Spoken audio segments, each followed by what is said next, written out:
जरूरतें जब मजबूर बनाती हैं तो दर्द अता होता है। हमदर्दी दिखाने वाला दूर दूर तक नहीं दिखता, लेकिन जरूरतें जब अपराधी बनाती हैं तो रही सही हमदर्दी भी छिन जाती है।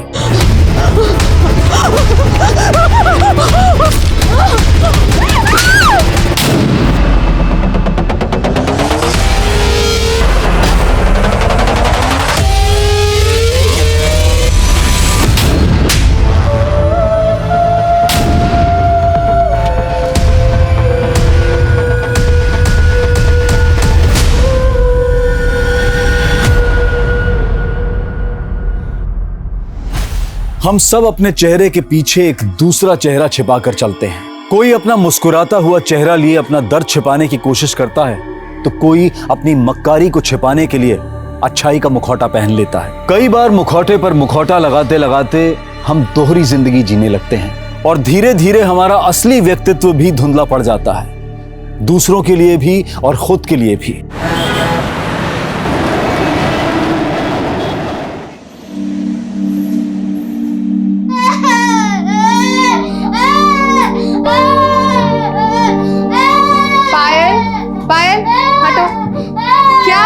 क्या हुआ? उठो। क्या हुआ? ये लोग मिलके आपको डरा रहे हैं? कुछ नहीं होगा, आप तो बहुत स्ट्रॉन्ग गर्ल हो ना। Rinki is a brave girl. अरे लगेगा अभी पता भी नहीं चलेगा। हो गया, फिनिश हो गया। पायल, इन्हें उतार दो।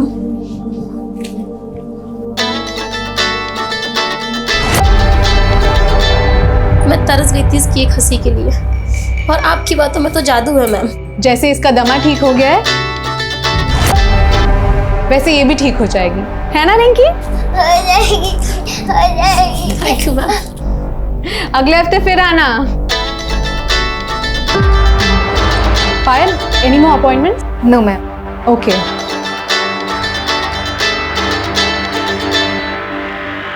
तुम थोड़ी देर वेट नहीं कर सकते क्या?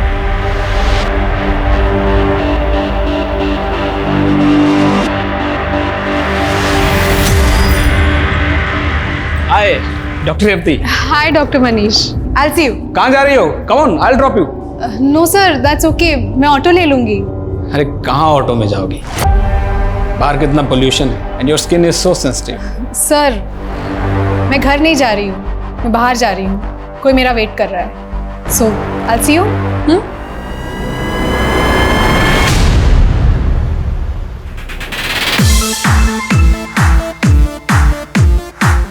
हे भगवान, ये लड़की भी ना कभी नहीं मेरी बात सुनती। जसप्रीत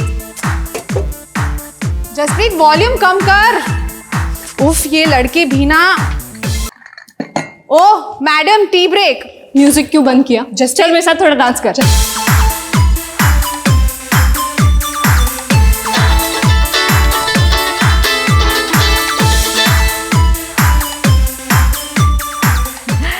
हेलो पापा, नमस्ते, कैसे हैं? इतना महंगा सामान भेजने की क्या जरूरत थी? अरे अब छोड़िए ना। अब मम्मी पापा कंजूस होंगे तो बच्चों को तो उनके लिए शॉपिंग करनी पड़ेगी ना। अरे आप फोन दीजिए हमको और जाइए, ये कपड़े ना बदल कर आइए।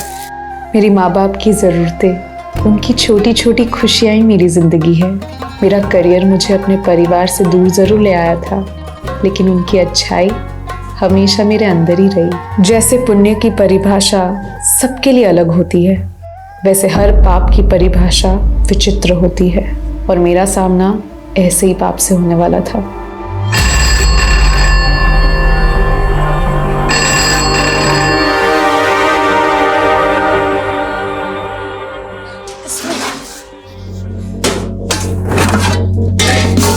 अरे इसमें भी नहीं है,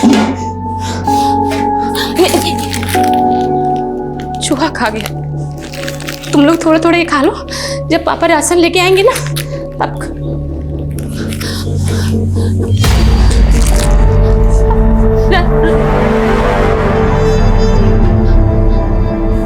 राशन लेने गए थे ना आप? घर में खाने का एक दाना नहीं है और आप राशन का पैसा दारू में उड़ा के आ गए। अरे कैसे आदमी है आप? बच्चे हमारे कल से भूखे हैं और आपको कोनो बात का फिक्र नहीं है। हाँ? अरे जिंदगी बर्बाद करके रख दी है आपकी इस दारू ने। अरे जिंदगी तो तुमने बर्बाद की हमारी, मनहूस कहीं की। हम मनहूस है और आप कहाँ हैं? अरे आप तो इस काबिल भी नहीं कि कोई आपको काम पे रख ले। साला हमसे जबान लड़ाएगी तू, हमसे जबान लड़ाएगी तू, हमसे जबान लड़ाएगी तू।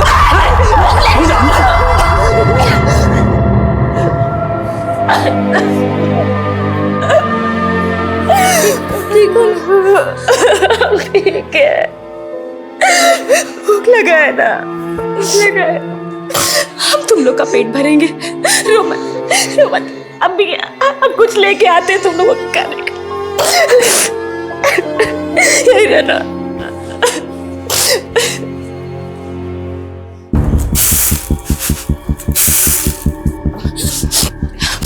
जमुनिया बहन, हमको 500 रुपये उधार दे दो बहन। हमारे घर में एक दाना नहीं है खाने को, हमारे बच्चे भूखे हैं। थोड़ा थोड़ा करके हम तुमको 2500 रुपया उधारी दे चुके हैं। अब अगर 1 रुपया भी हमने तुमको दिया ना तो हमारा आदमी हमको जान से मार देगा। पैसा नहीं तो बहन थोड़ा चावल दे दो, चीनी दे दो, हमारे बच्चे भूखे हैं कल से। हम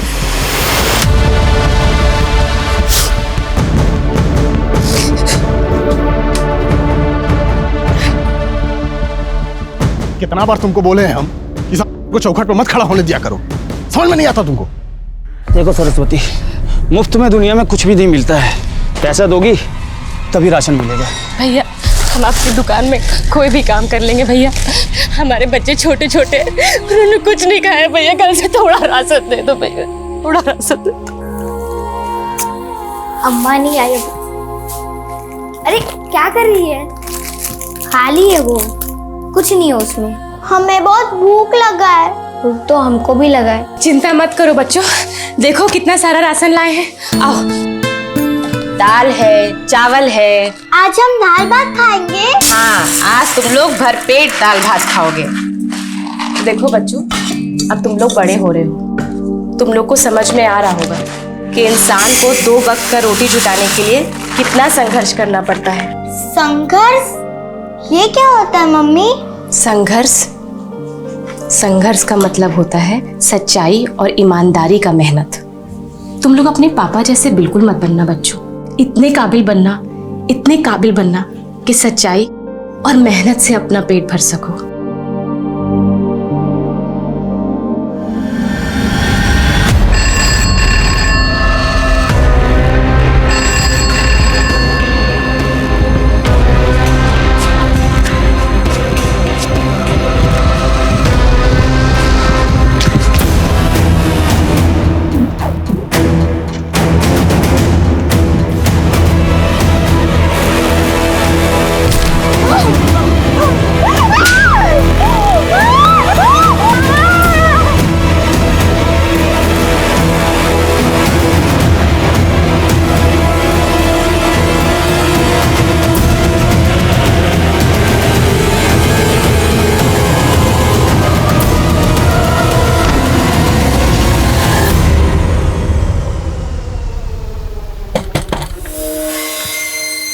अरे क्या हुआ?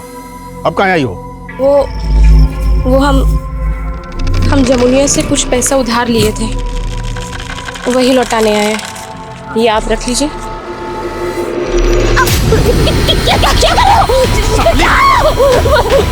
हमको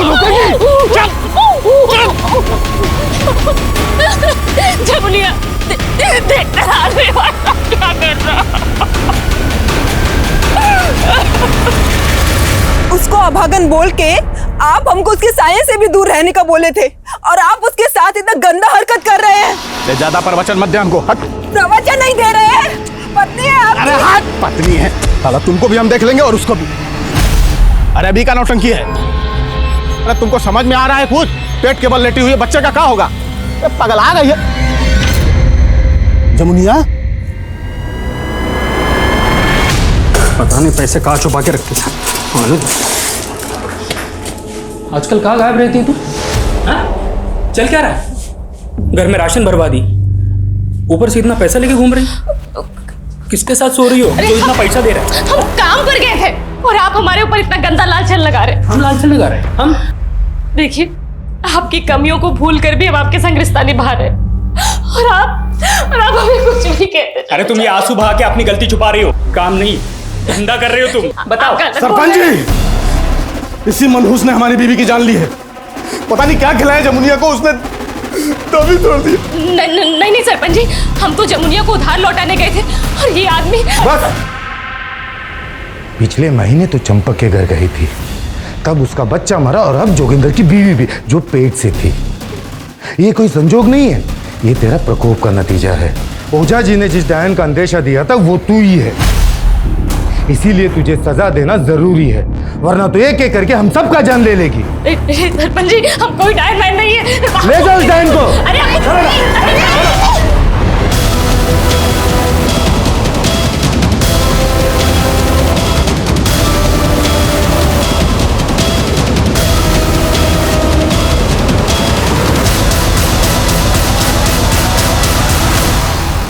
पता नहीं क्या हो गया रेवती को, अभी भी उसका फोन बंद आ रहा है। वो रेवती ने अपने रूममेट का नंबर दिया था ना, उसको लगाइए आप जरा। मैसेज किया था उसने, फोन बनने के लिए दिया था ना, मैसेज उड़ गया होगा। कितनी बार कहा है आपसे कि जरूरी नंबर डायरी में लिखा करिए।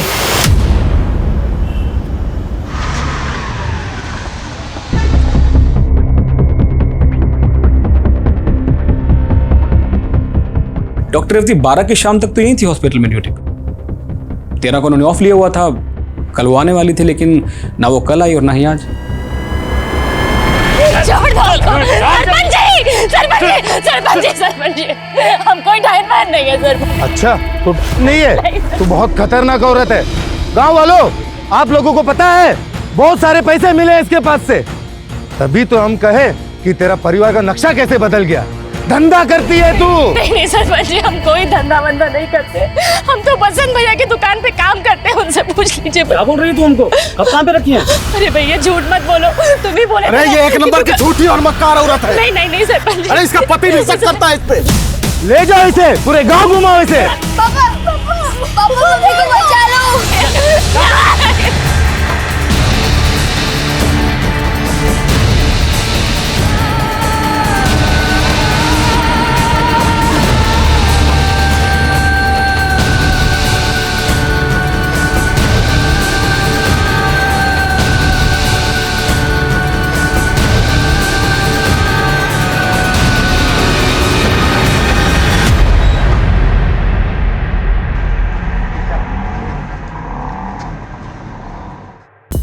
रेवती हॉस्पिटल से छुट्टी लेके गई थी, मतलब अपने मर्जी से गई होगी, आ जाएगी वापस। लेकिन साहब, रेवती का 4 दिन से फोन बंद आ रहा है।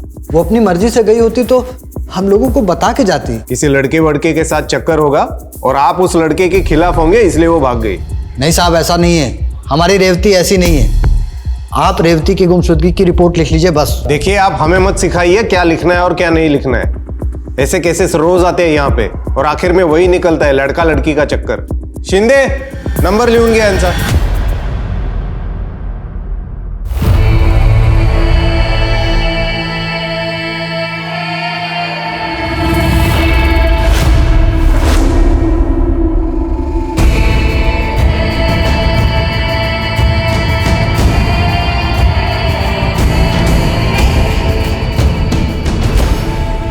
आज 21वीं सदी में भी हमें ऐसी कुरीतियों के बारे में सुनने को मिलता है। साइंस और टेक्नोलॉजी के इस दौर में भी हम अपने समाज से अंधविश्वास को पूरी तरह से मिटा नहीं पाए, और अक्सर ये देखा गया है कि यह अंधविश्वास कई तरह के अपराधों का कारण बन जाता है। यहां भी एक गर्भवती महिला की हत्या के अपराध को छिपाने के लिए एक मजबूर औरत को कहकर उसके साथ अमानवीय बर्ताव किया जा रहा था। वहीं इस अपराध से अलग एक दूसरे केस में डॉक्टर रेवती के गायब होने का राज गहराता जा रहा था, और पुलिस से नाउम्मीद होकर उसके बुजुर्ग माता पिता खुद ही अपनी बेटी की तलाश में भटक रहे थे।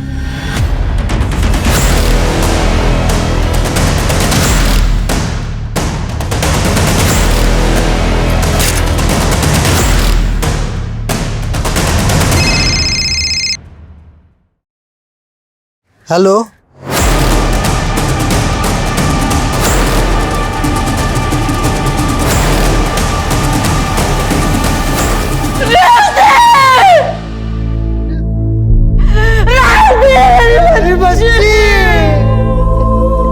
क्या हुआ? साइज फिट हो रही है ना?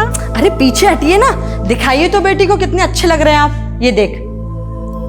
वाह, ये शूज तो आप पे कितने अच्छे लग रहे हैं, और इन कपड़ों में आप कितने स्मार्ट लग रहे हो। बेटा वो तो ठीक है, तुमने अपने पापा के लिए तो सब भिजवा दिया, लेकिन अपनी माँ को भूल गई ना। मम्मी, ऐसा हो सकता है कि मैं आपको भूल जाऊं। आपके लिए भी सरप्राइज है, कल तक डिलीवर हो जाएगा। एक युवा डॉक्टर रेवती अपनी गुमशुदगी के 6 दिन बाद मृत पाई गई। रेवती के गायब होने की पहेली अब हत्या की एक चौंकाने वाली गुत्थी बन गई थी, जिसने उसके माता पिता को तोड़कर रख दिया था। और ऐसे कई सवाल थे जिनके जवाब ढूंढना आसान नहीं था। सरपंच जी, पहले आपका हक है, जाइए निकालिए भड़ास।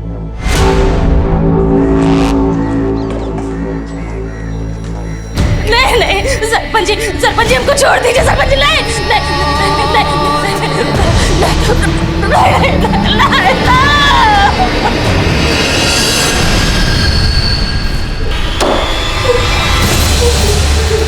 अब देख क्या है हम।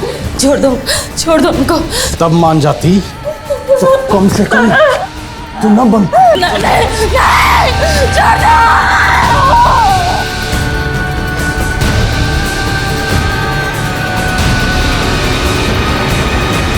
आपने बोला था आपकी बेटी हॉस्पिटल से छुट्टी लेके अपने मर्जी से कहीं गई थी, तो फिर उसकी लाश यहां से 25 किलोमीटर दूर आर्य रोड में कैसे मिली? ये रेवती वहां किसके पास गई थी जिसने उसका रेप कर दिया? रेप? हाँ, रिपोर्ट में तो वही लिखा है। फिलहाल उसकी लाश आपको सौंप रहे, यहां पे साइन कर दीजिए। आप लाश को सौंप के केस को रफा दफा करना चाह रहे हैं? मैं ये लाश तब तक नहीं लूंगा जब तक आप दोषी को ढूंढ नहीं लेते। मुझे इंसाफ चाहिए। रेवती के पिता के इस कदम से जल्द ही ये केस मीडिया में छा गया और पुलिस महकमे में गहमा गहमी का माहौल पैदा हो गया, जिसके बाद खुद डीसीपी को इस केस में उतरना पड़ा। डॉक्टर रेवती के माता पिता की गुहार पर जल्द ही ये केस क्राइम ब्रांच को सौंप दिया गया और रेवती की लाश का सेकंड पोस्टमार्टम किया गया। सेकंड पोस्टमार्टम रिपोर्ट में भी यही मेंशन है कि स्ट्रगल की वजह से विक्टिम की बॉडी पर काफ़ी इंजरीज थी और रेप करने के बाद विक्टिम को गला दबाकर मार दिया गया। विक्टिम का रेप और कत्ल हुआ 12 अगस्त को और आर्य रोड को उसकी बॉडी मिली 18 अगस्त को और विक्टिम की बॉडी पर कोई डीएनए नहीं मिला। सर, विक्टिम के पेरेंट्स के मुताबिक हॉस्पिटल वालों ने उन्हें बताया था कि रेवती हॉस्पिटल का सारा काम खत्म करके 12 अगस्त को वहीं से शाम को निकली थी। हॉस्पिटल से शुरू करें। विक्टिम के पेरेंट्स बाहर अपनी बेटी को इंसाफ मिलने का इंतजार कर रहे हैं। I think we should start with them. नमस्कार, बैठे रहिए। देखिए, मैं समझ सकता हूं कि आप किस तकलीफ के दौर से गुजर रहे हैं। आपने अपनी बेटी खोई और हम आपकी उसी बेटी को इंसाफ दिलाना चाहते हैं, लेकिन उसके लिए हमें आपकी मदद की जरूरत है। क्या आप लोगों को किसी पर शक है? साहब, कहने को पहले भी हमारे पास कुछ नहीं था, बस हमारी बेटी को न्याय दिला दीजिए। आपकी बेटी को इंसाफ जरूर मिलेगा, ये मेरा वादा है। लेकिन उससे पहले मैं आप लोगों से गुजारिश करना चाहता हूं कि प्लीज आप अपनी बेटी का अंतिम संस्कार कर दीजिए। इल्तिजा है मेरी।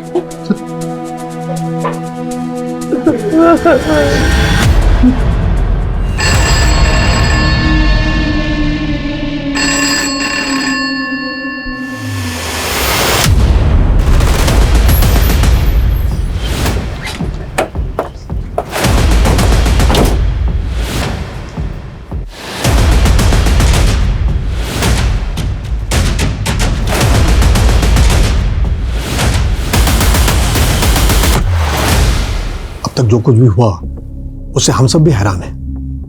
Doctor Revathi was a very bright doctor, बहुत अच्छा फ्यूचर था उसका। It's very difficult to imagine कि उसके साथ इतना कुछ हो गया।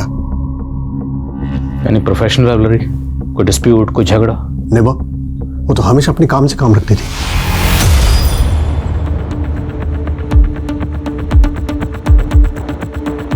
सर, ये 12 अगस्त की फुटेज है, जिस दिन डॉक्टर रेवती को यहाँ आखिरी बार देखा गया था।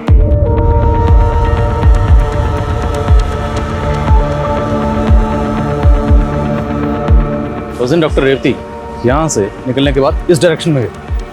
लेकिन सर, उनका घर तो इस डायरेक्शन में है। वही तो जानना है कि डॉक्टर रेवती उस दिन यहाँ से फिर कहाँ गई। एक काम करो, हॉस्पिटल के बाहर का 12 अगस्त का सीसीटीवी फुटेज निकलो और रेवती के घर पे भी चेक करो। लेट्स सी क्या मिलता है। सर, उस दिन डॉक्टर रेवती को एक नर्स के साथ अपने केबिन से बात करते हुए बाहर देखा गया था। आखिरी बार डॉक्टर रेवती को उसी नर्स के साथ देखा गया।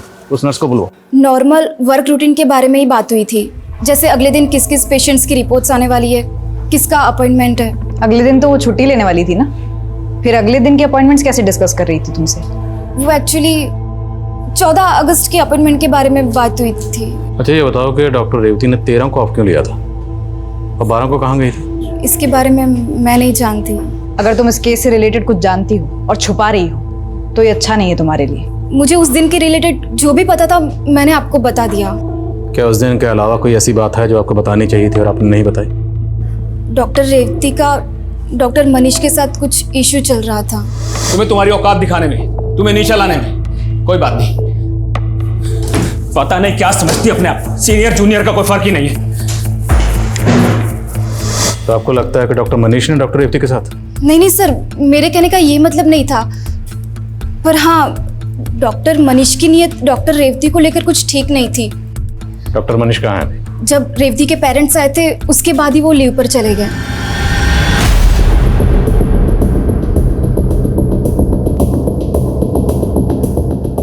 ये लैपटॉप रेवती का है?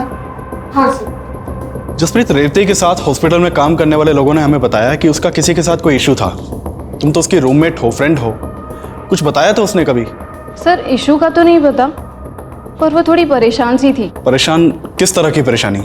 उसे ये गिल्ट था कि उसके एक पेशेंट की जान चली गई थी। मैंने एक पेशेंट को गलत इंजेक्शन दे दिया और वो मेरे सामने एक डॉक्टर होके भी कुछ नहीं कर पाई। जसप्रीत बेटा, उस दिन हम लोग रेवती के बारे में पूछ रहे थे तो तुमने इस बारे में कुछ बताया ही नहीं। अंकल, रेवती ने बताने से मना किया था और तभी मुझे नहीं पता था कि रेवती की मौत। आइए आइए, चलिए जल्दी चलिए जल्दी आइए। देखिए देखिए क्या हो गया, हम सुबह से आके देखे थे। आइए देखिए देखिए सरपंच जी, देखिए नहीं ये भाग गई, वो भाग गई सरपंच जी, भाग गई। तुम लोग ढूंढो, चलिए निकलिए निकलिए। सरपंच जी इधर भी नहीं है। यहाँ भी नहीं है सरपंच, वो भाग गई। अरे ढूंढो उसे, कहीं पूरे गांव पे भारी ना पड़ जाए। ढूंढो। बोले डीन साहब, अभी आप चुप क्यों? Isn't it true कि रॉन्ग मेडिसिन की वजह से आपके हॉस्पिटल में किसी पेशेंट की डेथ हुई थी? जी सर हुई थी, but it was just an accident sir. Doctor Revathi, there is an emergency. Sanyukta अभी तक आई नहीं है, so I need your help. Come with me, come fast. Saline लगाओ, ओटी रेडी करो, 5 मिनट में शिफ्ट करेंगे। सर पेशेंट की हालत तो बहुत खराब हो रही है। रेवती, वो ट्रे में वो इंजेक्शन है, जल्दी लगाओ फटाफट।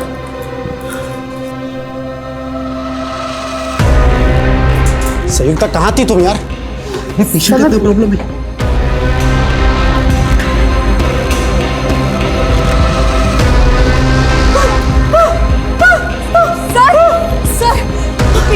ऑक्सीजन दो रेवती जल्दी।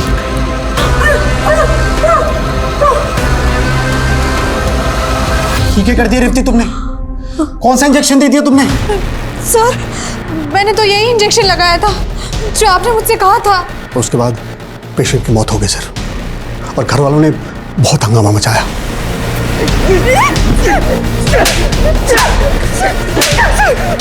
अरे अरे क्या कर रहे हो मुझे? अरे तूने मेरी माँ की जान ली है, छोड़ूंगा नहीं तुझे, छोड़ मुझे। हमने बड़ी मुश्किल से पेशेंट की फैमिली को शांत किया और एक इंटरनल इंक्वायरी की, and I check myself sir, तो पता चला कि पेशेंट को जो इंजेक्शन दी गई थी उस बॉटल की लेबल ओरिजिनल थी, लेकिन इंजेक्शन में दवाई अलग थी सर, और उस दवाई की वजह से पेशेंट की मौत हो गई। तो कैन यू एक्सप्लेन मी कि राइट लेवल की बोतल में दूसरी दवाई कैसे आ गई? मुझे कुछ नहीं मालूम सर, शायद दवाई बदल दी गई हो।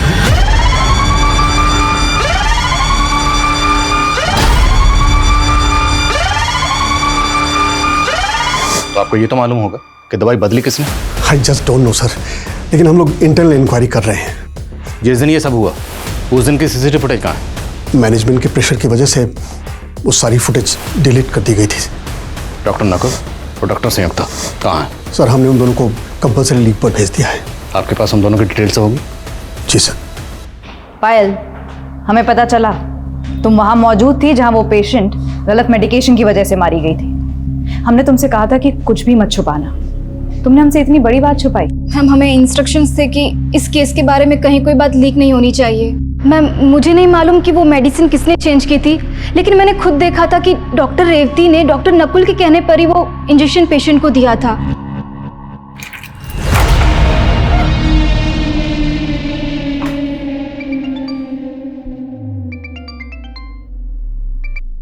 हाँ नकुल बोलो। ये रेवती का मामला तो कुछ ज्यादा ही बढ़ता जा रहा है। आई थिंक हमें अंडरग्राउंड होना पड़ेगा। सरपंच जी वो वहां मिल गई है, वहां पड़ी हुई है। चलो सरपंच जी ये देखिए, हम हल्का होने जा रहे थे तभी हमने देखा यहाँ पर। देखो सरपंच जी तो मर गई।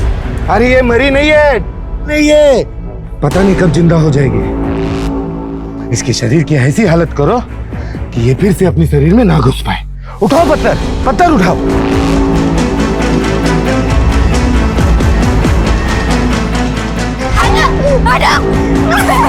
ए बच्चों को हटाओ वहां से, हटाओ बच्चों को।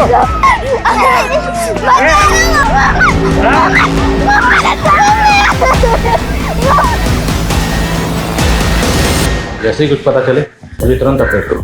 सर, डॉक्टर नकुल और डॉक्टर संयुक्ता दोनों गायब हैं। दोनों के नंबर्स भी बंद आ रहे हैं।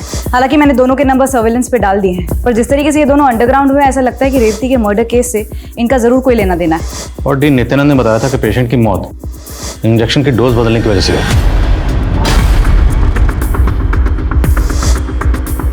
तो क्या डोज बदलने में इन दोनों को कोई हाथ हो सकता है? और जिस लेडी की मौत हुई थी उनके फैमिली मेंबर में से किसी ने डॉक्टर रेवती को जान से मारने की धमकी दी थी। तूने मेरी माँ की जान ली है, छोड़ूंगा नहीं तुझे। क्या डॉक्टर रेवती उसकी नफरत का शिकार हुई? जरा उस लड़के के बारे में पता लगाओ। सर, डॉक्टर मनीष का पता चल गया है, हमने उसको कस्टडी में ले लिया है। मैंने रेवती के साथ कुछ नहीं किया। पहले कुछ दिखा रहे हैं, जरा देख लो फिर बात करते हैं।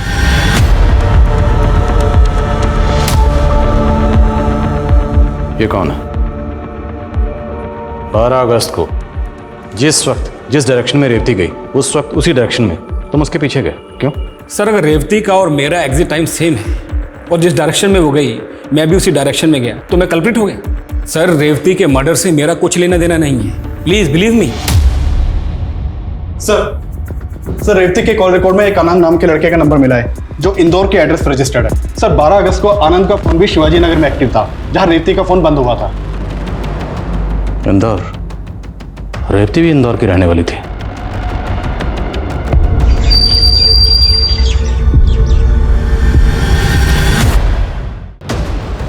ये आनंद है सर, ये रेवती के साथ पढ़ता था। क्या आनंद का रेवती के साथ अफेयर था? नहीं सर, रेवती और आनंद तो अच्छे दोस्त थे। हमें कभी ऐसा नहीं लगा कि इन दोनों का अफेयर था।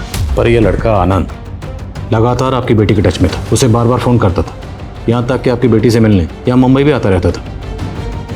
आप लोगों को इस बारे में कुछ भी नहीं पता? नहीं सर।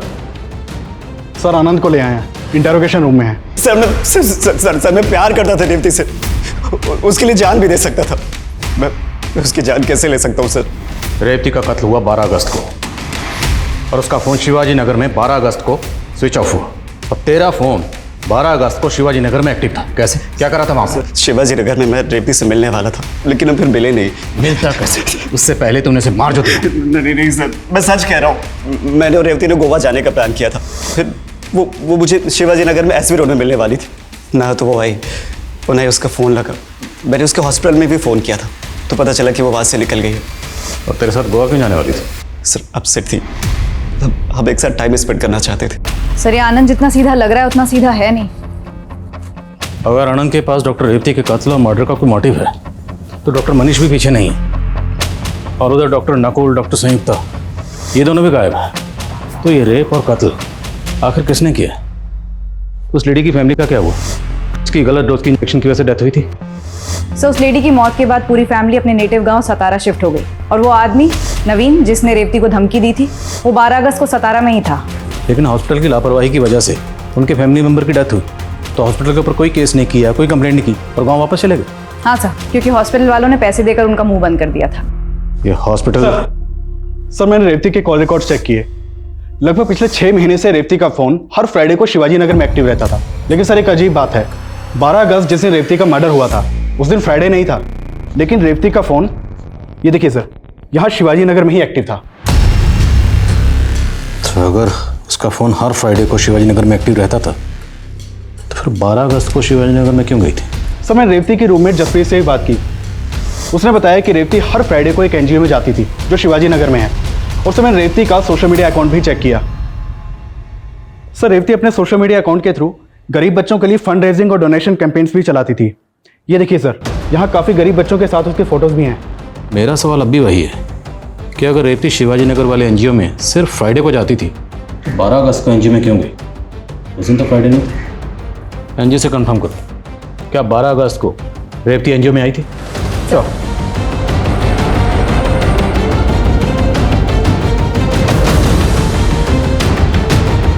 ये बात सच है मैडम कि रेवती यहाँ बच्चों के साथ वक्त बिताने आती थी, लेकिन 12 अगस्त को संडे था, वो उस दिन यहाँ नहीं आई थी। तो फिर वो इस एरिया में और कहाँ जा सकती है? क्या आपको कोई आइडिया है आसपास कोई ऐसी जगह जहाँ वो आती जाती हो? नहीं, इस बारे में तो मुझे कुछ नहीं मालूम, लेकिन हाँ 10 अगस्त को यहाँ आई थी। बाय बच्चों, bye, see you guys, bye bye bye. और वो अपनी एक डायरी यहाँ भूल गई थी। मैंने सोचा नेक्स्ट फ्राइडे आएगी तो उसे दे दूंगी, लेकिन उसके पास से उसका फोन ही बंद आ रहा है। वो डायरी आप हमें दे दीजिए। जी सर, डायरी देखकर लगता है रेवती रोजाना डायरी लिखती थी। 9 अगस्त तक की एंट्रीज उसमें हैं।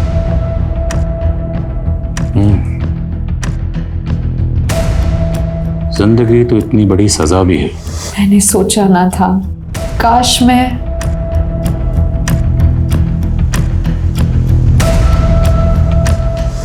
तो कुछ फलसफा सा लिखा हुआ, जो लिखा गया है वो अधूरा है और लिखने के बाद काटा गया।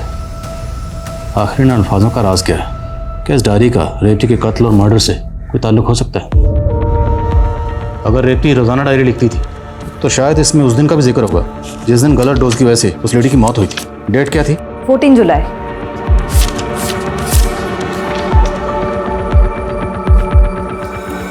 तो आज कुछ लिखने का मन नहीं कर रहा, पर सोच रही हूँ कि शायद लिखने से कुछ मन का बोझ हल्का हो जाए।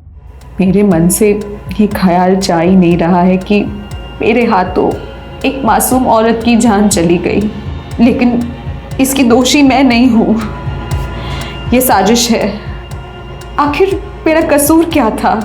सिर्फ इतना कि मैं एक अलग कम्युनिटी से बिलोंग करती हूँ। उन्होंने इस बात का बदला लिया मुझसे। अरे वाह, एक और प्रमोशन। ऐसा क्या जादू कर दिया तुमने मैनेजमेंट पे जो तुम पे इतना मेहरबान हो रहा है? हाँ? ये कोई जादू नहीं है, मेरी काबिलियत है, मेरा डेडिकेशन है। लेकिन आप लोगों से कहा। एक्सक्यूज मी, तुम तो डॉक्टर बनने के भी लायक नहीं हो, लेकिन तुम्हारी कम्युनिटी के स्टूडेंट्स को ना इतनी रियायत मिलती है कि कम नंबर लाकर भी तुम्हें डॉक्टर डिग्री मिल गई। और डिग्री मिलते ही अपना उसने का जादू चलाना शुरू कर दिया। तभी तो डॉक्टर मनीष तुम पे इतना फेवर करता है ना। अब दोनों की सोच उतनी ही घटिया है जितनी डॉक्टर मनीष की। खैर, वक्त बता देगा कि ईमानदारी कभी नहीं हारती। वक्त जरूर बताएगा, लेकिन हमें नहीं, तुम्हें। देख लेना। चलो। इस डायरी में तो इस बात का जिक्र है कि इंजेक्शन की डोज डॉक्टर नकुल और डॉक्टर संयुक्ता ने बदली थी। यस सर, हम डॉक्टर नकुल और डॉक्टर संयुक्ता के बारे में पता ही कर रहे थे कि डॉक्टर संयुक्ता का फ़ोन अक्सर पुणे में एक्टिव रहता है, ये पता चला। और उसके दूर के मामा भी पुणे में रहते हैं। उठो। चल।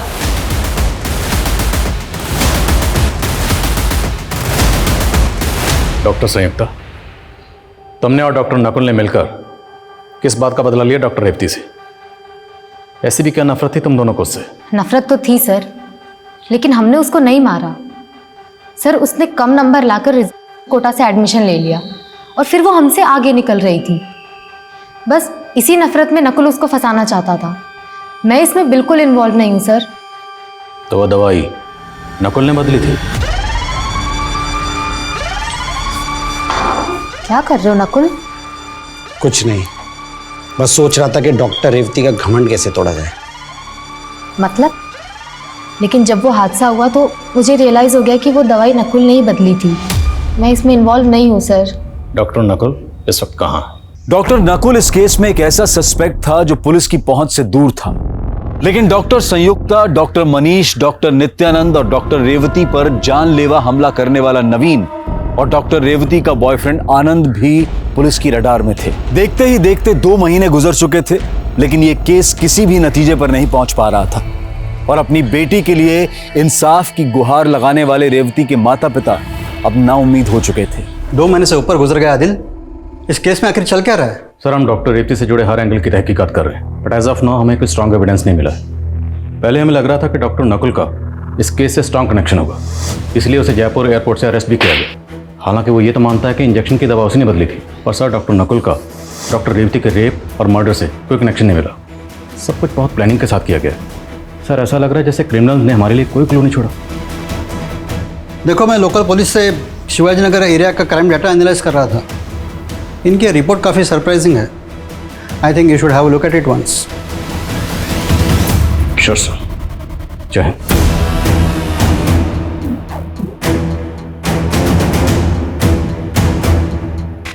इस रिपोर्ट के मुताबिक 1 अगस्त से लेके 1 अक्टूबर के बीच में शिवाजी नगर में चोरी, स्नैचिंग, लूटपाट, इन सब वारदातों में 70% की कमी आई। सर, लेकिन इस डेटा का हमारे केस से क्या कनेक्शन है? कनेक्शन है। डॉक्टर रेवती का मर्डर कब हुआ? 12 अगस्त। और अगस्त के महीने में ही शिवाजी नगर में चोरी, लूटपाट और चेन स्नैचिंग, इन सब वारदातों में 70% की कमी आई। शिवाजी नगर पुलिस से कॉन्टैक्ट करो। जिस भी ऑफिसर ने ये रिपोर्ट तैयार की है उससे बात करो। सर।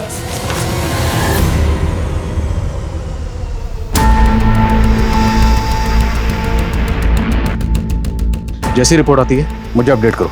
सर, मेरी शिवाजी नगर पुलिस से बात हुई। उनका एक ऑब्जर्वेशन है, शिवाजी नगर में एक सिग्नल के पास कई भिखारी बैठते थे जो अगस्त महीने की शुरुआत से ही गायब है। लोकल पुलिस को लगता है कि इन क्राइम्स में उन लोगों का हाथ हो सकता है। और अगस्त में डॉक्टर रेवती का कत्ल और रेप हुआ, तो मुमकिन है ये सारे इसलिए अंडरग्राउंड हुए होंगे कि कहीं पुलिस इन्हें डॉक्टर रेवती के केस में अंदर न कर दे। या ये भी मुमकिन है कि इन्हीं में से किसी ने डॉक्टर रेवती का कत्ल और मर्डर किया। तुमने डॉक्टर रेवती के सोशल मीडिया अकाउंट से उसकी कुछ पिक्चर कैप्चर की थी। जी सर। उन सारे बच्चों को आइडेंटिफाई करो और सबसे बात करो। सर, रेवती के साथ एनजीओ के जिन बच्चों की फोटोज हैं उन सभी से पूछताछ की, लेकिन कोई इन्फॉर्मेशन नहीं मिली। एक फोटो ऐसी है जिसमें रेवती के साथ जो लड़की है जो एनजीओ की नहीं है। अगर ये बच्ची एनजीओ की नहीं है तो कौन है? देखने में किसी गरीब घर की लगती है। शिवाजी नगर सिग्नल के आसपास लोगों से पूछो और पता लगाओ ये बच्ची कौन है। सर।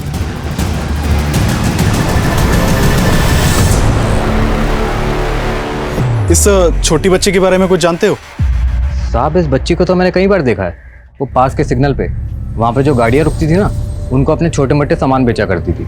ये बता सकते हो कि बच्ची अभी कहाँ मिलेगी? साहब, इतना तो नहीं पता, लेकिन हाँ, इस बच्ची का एक बड़ा भाई भी है जो कि जड़ी बूटियाँ बेचा करता था एक वैन में, और इसका और इसके बड़े भाई का काफ़ी दिनों से कोई अता पता नहीं। इस बच्ची और इसके भाई के बारे में कुछ और जानते हो?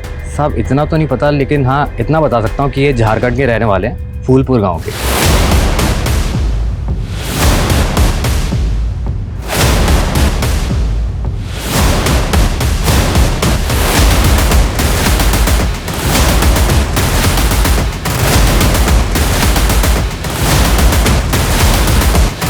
जानते हैं इसको? मैम, ये तो हमारे गांव की रानी जैसी दिखती है। हमारे गांव में रहती थी। घर कहाँ है इसका? मैम, 7 साल पहले जब इसकी माँ की हत्या हुई थी, उसके बाद से ये, इसका भाई और उसका बाप विनायक सब गायब हैं। पिछले महीने तो चंपक के घर गई थी, तब उसका बच्चा मरा, और अब जोगिंदर की बीवी भी जो पेट से थी। ओझा जी ने जिसका अंदेशा दिया था वो तू ही है।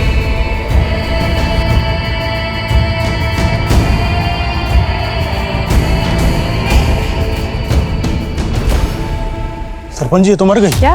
रानी की माँ और लाश मिली थी उसकी? किसने मारा था उसे?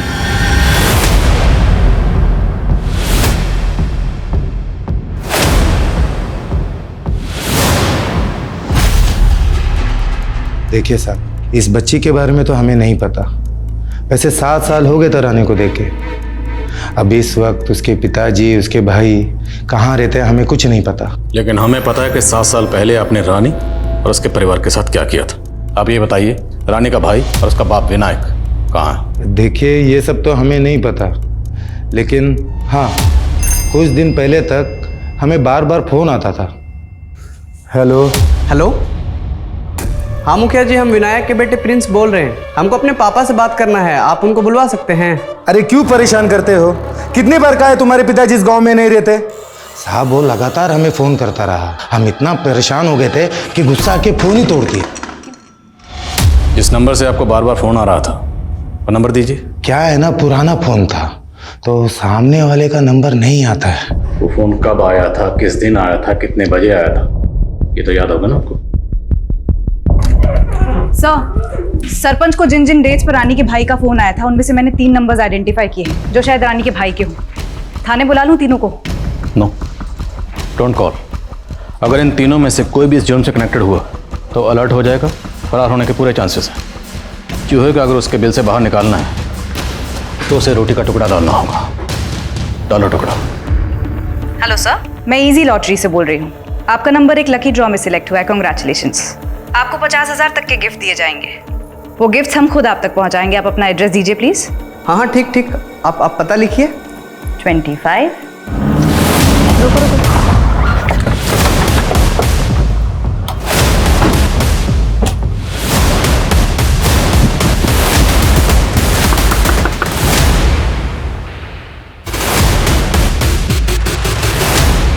डॉक्टर रेवती को जानती हैं?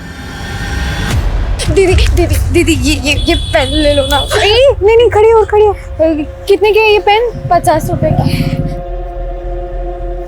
ये ले, 100 रख, और ये पेन भी तू रख, ठीक है? तूने कुछ खाया? वो बहुत अच्छी थी, हमेशा दूसरों की मदद करती थी। अच्छा, ये बताओ तुम्हारे मम्मी पापा कहाँ हैं? मेरी माँ नहीं है, वो मर गई। मेरी बहन से बहुत प्यार करती थी, हमेशा इसके बारे में ज़्यादा जानने की कोशिश करती थी। डॉक्टर रेवती तुम दोनों से पूरी हमदर्दी रखती थी, इनफैक्ट तुमसे तो बहुत प्यार करती थी। तो डॉक्टर रेवती के इस प्यार से, इस हमदर्दी से किसी को क्या प्रॉब्लम थी? हमदर्दी दिखाती थी, यही प्रॉब्लम थी। यही हमको अच्छा नहीं लगता था। मतलब? दीदी दीदी, मेरी सहेली बहुत बीमार है, हमें आपकी मदद चाहिए। उसको अस्पताल लेकर जाना पड़ेगा। मैं गाड़ी लेके आई हूँ आपको लेने के लिए। आप जल्दी चलिए ना, वो बहुत बीमार है, उसको। ठीक है, चलो चलो।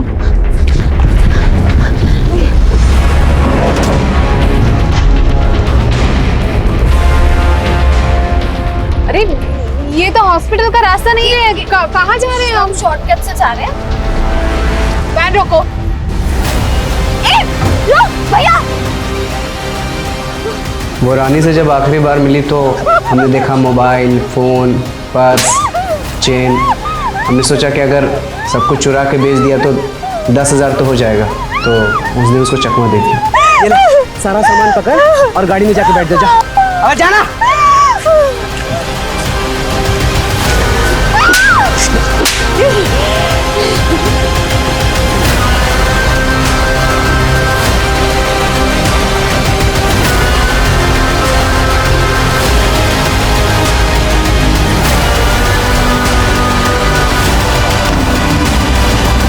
महज 10,000 रुपयों के लिए डॉक्टर रेवती का कत्ल कर दिया। क्यों? सिर्फ इसलिए कि तुम्हारी बहन से प्यार करती थी, तुम दोनों से हमदर्दी रखती थी। उससे पहले जो तूने इतनी चोरियां की, वो किसकी हमदर्दी का बदला था? माँ के मौत के बाद ही आत्मा मर गई थी साहब। सिर्फ पैसा नजर आता था। अगर पैसा होता ना तो हमारी माँ नहीं मरती। अपनी बहन को अच्छी जिंदगी देने के लिए हम ऐसे हो गए। रेप क्यों किया? अगर तुम्हारी माँ जिंदा होती ना तो उसे शर्म आती कि तुम्हारे जैसा बेटा पैदा किया। और जिस बहन की जिंदगी बनाने के लिए तुमने रेप और कत्ल किया, तुम्हें पता है तुमने अपने साथ साथ इस मासूम की जिंदगी बर्बाद कर दी। रेवती एक ब्राइट डॉक्टर थी, लेकिन सिर्फ कुछ पैसों के लालच में उसकी हत्या कर दी गई, जिससे उसके माता पिता समेत सब लोग सकते में हैं। रानी और प्रिंस के बयान के मुताबिक उनकी मां सरस्वती को जोगिंदर, सरपंच अजीत और बाकी गांव वालों ने पत्थर मार मार कर मार दिया था। इस खबर के बाहर आने के बाद वहां के डीएम ने जांच के आदेश दिए और 7 साल पुराने इस केस में दोबारा से इन्वेस्टिगेशन शुरू हुई। उम्मीद है कि सरस्वती के दोषियों को सजा मिलेगी, लेकिन हमें यह भी सोचना होगा कि रानी और प्रिंस जैसे नाबालिग बच्चे इतने कठोर क्यों बन गए कि उन्हें इस हत्या का जरा भी मलाल नहीं। अब मैं अनूप सोनी आपसे विदा लेता हूं, फिर मुलाकात होगी क्राइम पेट्रोल सतर्क में एक और नए केस के साथ। तब तक अपना और अपने परिवार का ख्याल रखें। सतर्क रहें, सुरक्षित रहें और देखते रहें क्राइम पेट्रोल सतर्क। जय हिंद।